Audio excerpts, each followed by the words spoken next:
Bueno, 12:20 ya en toda la República Argentina. Seguimos en Sin Documentos aquí en el sur de la provincia de Mendoza. Tomamos contacto ahora con el senador Marcelo Romano, que hemos venido conversando, hemos venido charlando de él a partir de algunas declaraciones y algunas publicaciones que se han hecho virales relacionadas con Portezuelo del Viento. Él le dice Portezuelo del Cuento, ¿no? Han aparecido ahí en algunas cadenas de WhatsApp también alguna que otra foto que él ha publicado en sus redes sociales a partir de un whiskacho ahí en el medio de una mesa. Lo saludamos a Romano. ¿Cómo le va, Romano? Lo saluda Silvio Barroso desde aquí, desde San Rafael. Silvio, buenos días, muchísimas gracias por el espacio y bueno, un saludo muy grande a la audiencia. Bueno, Marcelo, vamos a hablar de Portezuelo del Viento. Sabemos que sos muy activo respecto, tenés una opinión bien sólida respecto de lo que crees que debería pasar con esta obra o lo que no debería pasar. En los últimos días has publicado una foto ahí de gente brindando, ¿no? Se lo ve al gobernador Rodolfo Suárez con uno de los titulares, ¿no? De una de las empresas que es parte o será parte de la UTE que ha ganado la licitación. Sí, la verdad que, bueno, están pasando cosas en Mendoza bastante calamitosas desde el punto de vista ético, para que la gente más o menos se ponga al tanto de qué estamos hablando. Estamos hablando de una obra de $1.000 millones, la obra más importante en la historia de la provincia de Mendoza, obra que direccionaron tanto Cornejo como Suárez desde el primer momento de su viaje a China. Nosotros advertimos antes de que sucediera todo lo que iba a suceder, lamentablemente pasó lo que dijimos.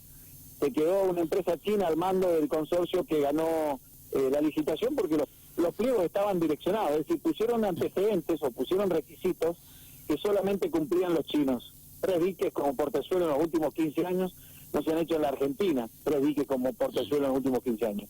La conclusión es que, como dijimos recién, un grupo empresario chino, que cuando le tocó hacer un dique lo más cerca de la Argentina, por ejemplo en Ecuador, dejó un dique con 8.000 fisuras y además denuncias de corrupción y de tráfico de influencia en la justicia ecuatoriana seguramente. Entonces, bueno, esto es lo que estaba sucediendo y está sucediendo en Mendoza. Fuimos a ver el expediente de Portezuelo del Viento, a ver de qué se trataban estos 3 antecedentes. Imagínense que los chinos presentaron como antecedente una obra en Camboya, otra en Laos y otra en Ghana. Andá, fíjate cómo terminó, cómo haces para saber si hicieron o no hicieron lo mismo que hicieron en Ecuador. Es decir, ¿van a hacer lo mismo en Mendoza? Además, un solo gerente. Otra cosa más, para que mendocinos que nos está escuchando, ¿saben qué hicieron estos tipos? Hicieron una oferta, obviamente, sobrepasado por el presupuesto oficial, como de, no sé, 20%. Imagínense ahora, hacen un mejoramiento de oferta de $200 millones. A ver si escuchamos bien. Suárez le dice, che, háganme un mejoramiento de oferta. Imagínense que la ley de obra pública prevé que no puede ser más del 8% el mejoramiento de oferta, porque si no era un fiasco o era una estafa la primera oferta. Bueno, los tipos rebajaron 22% de la primera oferta a la segunda. Bajaron entre la noche y entre gallo y medianoche $200 millones.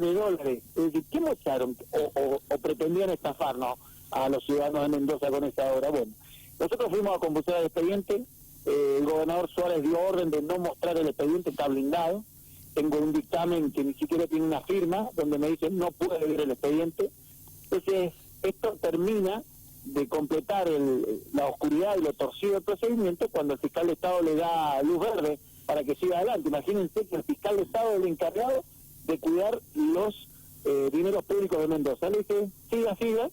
Y bueno, como colorario de esto, lo que usted decía, ¿no? El domingo pasado, en el hotel de Potrerillos, el gobernador Suárez tomándose un whisky con Fernando Porreta, el jefe de la empresa Ceosa, que es una de las que entró por la ventana de la mano de Pescarmona también, y es el apoderado de este consorcio que pretende quedarse con nada más y nada menos que $1.000 millones de los mendocinos, ¿no? Y la pregunta sería, Marcelo, ¿qué hacemos ahora? Porque no hay que olvidarse de que el tema de Portezuelo es un reclamo histórico de la provincia de Mendoza. No le pongo nombre y apellido, digo la provincia de Mendoza porque el que llega al gobierno, en definitiva, representa los intereses de todos, ¿no?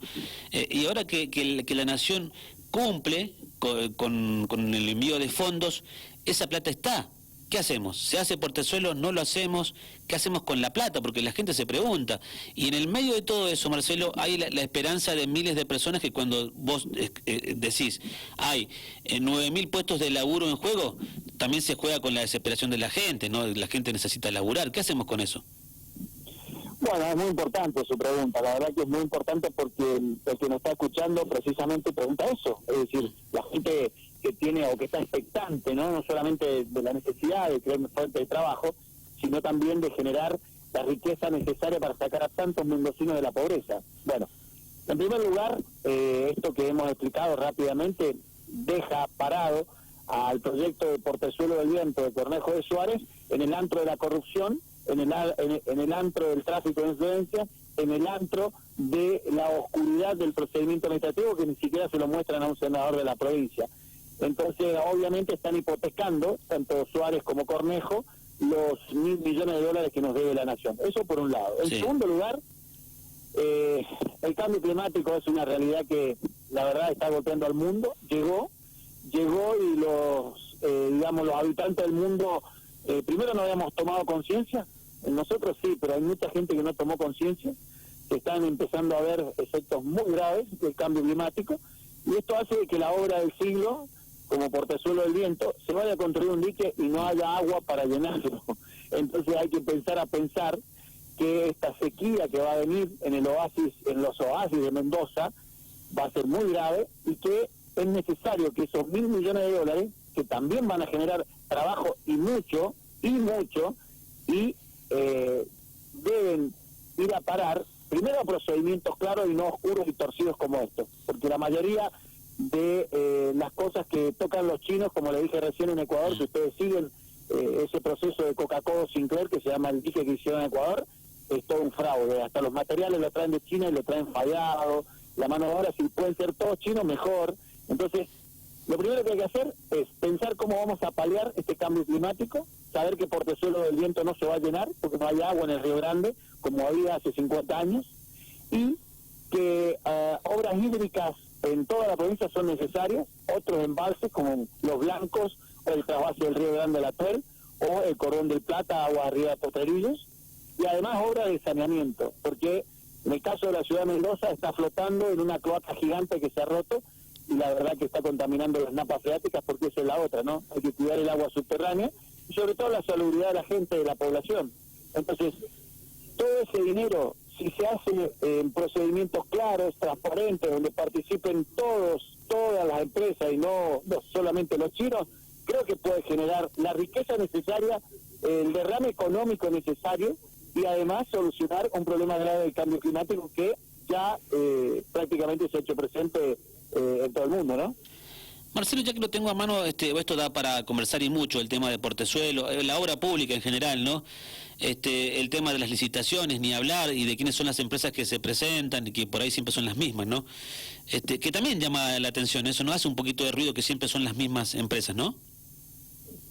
Bueno, sí, de esto se trata también el tráfico de influencia que existe en estos procedimientos, por eso es tan importante que en las próximas elecciones los ciudadanos de Mendoza no le den el poder a dos grupos políticos o a dos personas, que Anabel Fernández Agasti y Cornejo no tengan la posibilidad de hacer, por ejemplo, lo que hicieron con Pescarmona. ¿A usted le parece bien, o a las personas que nos están escuchando, que también son empresarios, o a lo mejor que son emprendedores y que están fundidos y que el Estado no les da ni siquiera un solo incentivo, saber que tanto la dirección del gobierno nacional como la del provincial le dieron $20 millones a don Enrique Pescarmona para tratar de salvar la empresa de Pescarmona, y la verdad que dejaron afuera de todo ese salvataje a un montón de gente, porque ya no era salvar la empresa de Pescarmona, era darle el dinero a los grandes grupos económicos que tienen la deuda de Pescarmona. Entonces, ¿qué es lo importante? ¿Qué es lo que yo le pido a la sociedad en estas próximas elecciones? Yo no digo a quién tiene que votar, yo les solicito que no vote siempre a los mismos, porque este tráfico de influencia, o esto, como usted bien dice, que son siempre los mismos, se debe a que cuando hay poquitos tomando decisiones, se los arregla más fácil, ¿no? Entonces, lo más importante es que sigan habiendo legisladores que sean molestos para este sistema, que sean inquietos, que sigan escarbando, que sigan investigando, que sigan controlando, y que sigan dándole forma a propuestas que no estén siempre relacionadas con la misma salida, el extractivismo, o como usted bien dice, ¿no? Siempre los mismos amigos empresarios quedándose con las grandes obras de Mendoza. Marcelo, ¿y por qué, a ver, qué es lo que me pasa a mí ahora que estamos en tiempos de campaña, que por lo general me pasa siempre, ¿no? Uno cuando tenemos el termómetro de la gente, pero no es porque nosotros los medios somos el cuarto poder, ni mucho menos, ¿no? Yo no estoy con esa. Simplemente decirle que cuando la gente de acá, de San Rafael, la gente de Montecomán, de Las Paredes, del distrito del Cerrito, de Gush, de Cañada Seca, no sé, del barrio Unimep, cuando la gente manda un mensaje a la radio, yo veo que la agenda de la gente no es la agenda de la clase política. A la gente le van y le hacen campaña con una foto de Olivos, le hacen campaña con lo que pasa en Venezuela, y eso no es lo que le importa a la gente, más allá de que se puede discutir, se puede criticar, etcétera. Yo al vecino de Cañada Seca le importa la finca, si va a tener producción, al vecino de acá de Pueblo Diamante le importa si el colectivo le va a aumentar, si el hospital Sestacó va a funcionar como tiene que funcionar. ¿Por qué ese divorcio, digo, de la agenda, ¿no? De llevar una agenda que parece que es la que pone la Nata o la que pone, no sé, o Víctor Hugo, y no son los problemas reales de la gente que te pide laburo, vivienda, la cosecha, que no me caiga piedra, que los aviones funcionen, que el bondi me salga más o menos lo que me alcanza con el bolsillo. Pero resulta que van a hacer campaña a un distrito, acá a San Rafael, y le hablan de una foto, le hablan de Venezuela, le hablan del Papa, le hablan de qué sé yo, de la Cámpora. No sé si me entienden lo que digo. Perfectamente. Mire, se lo voy a poner como un ejemplo muy práctico para que la gente lo entienda también qué pienso yo.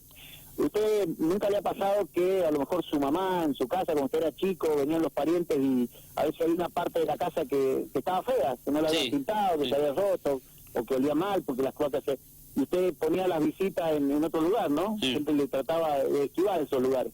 Bueno, tanto las mayorías parlamentarias que tiene el correísmo en Mendoza, como también lo que sucede en la Nación, tratan de hacer eso, de sacarnos a los ciudadanos de Mendoza de lo que ellos no pudieron resolver o lo hicieron mal.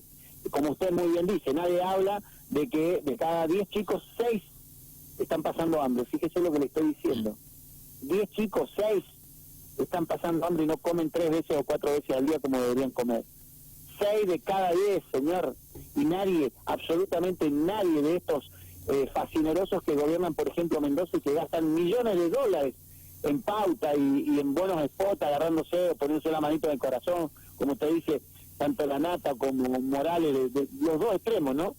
Y no hablan de los problemas de la gente porque no los han podido resolver, la inseguridad en la que vivimos, la falta de presupuesto para la educación. Los pibes no tomaban leche, no toman leche en la merienda, estaban dando té los cornejistas acá en Mendoza.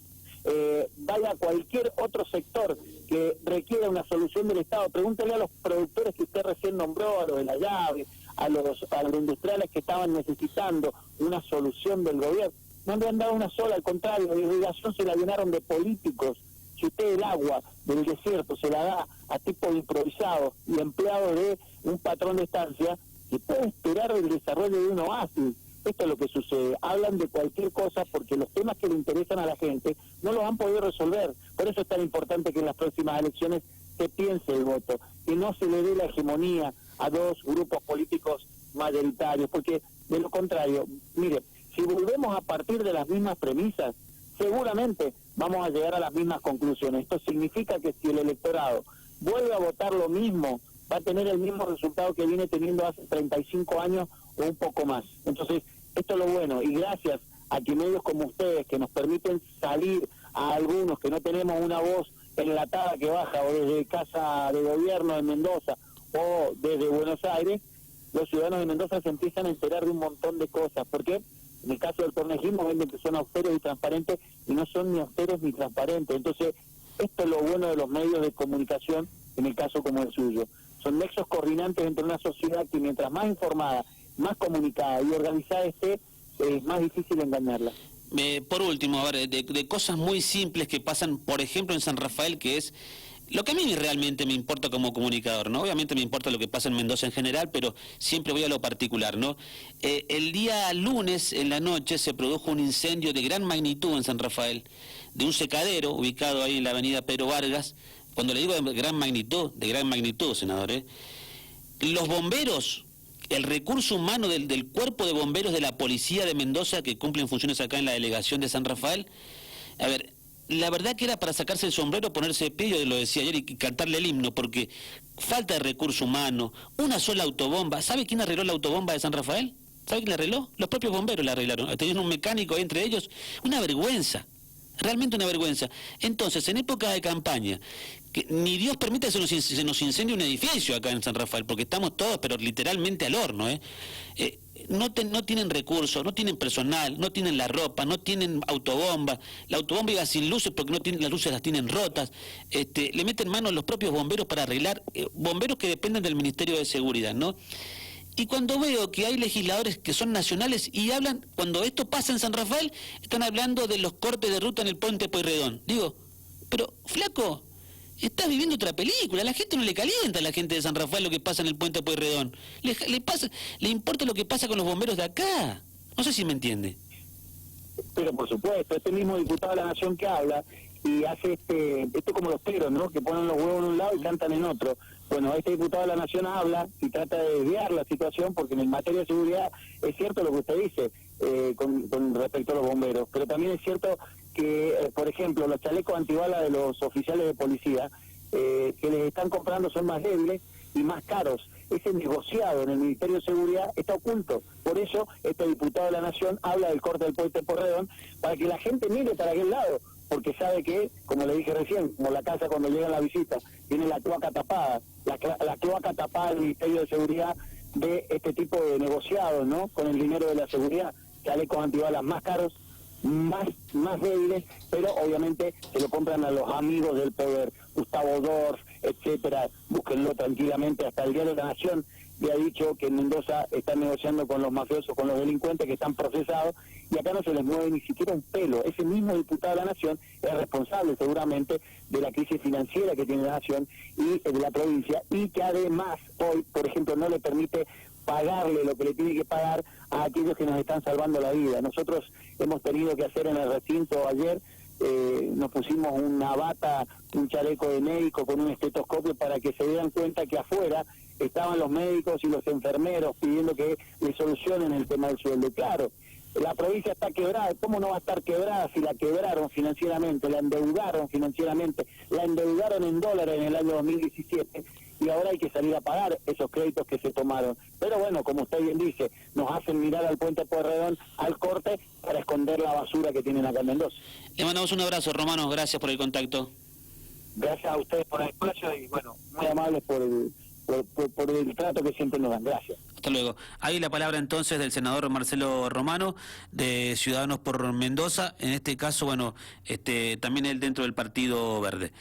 ¿Qué tenemos? Pausa. Al Radio TV, un invierno distinto.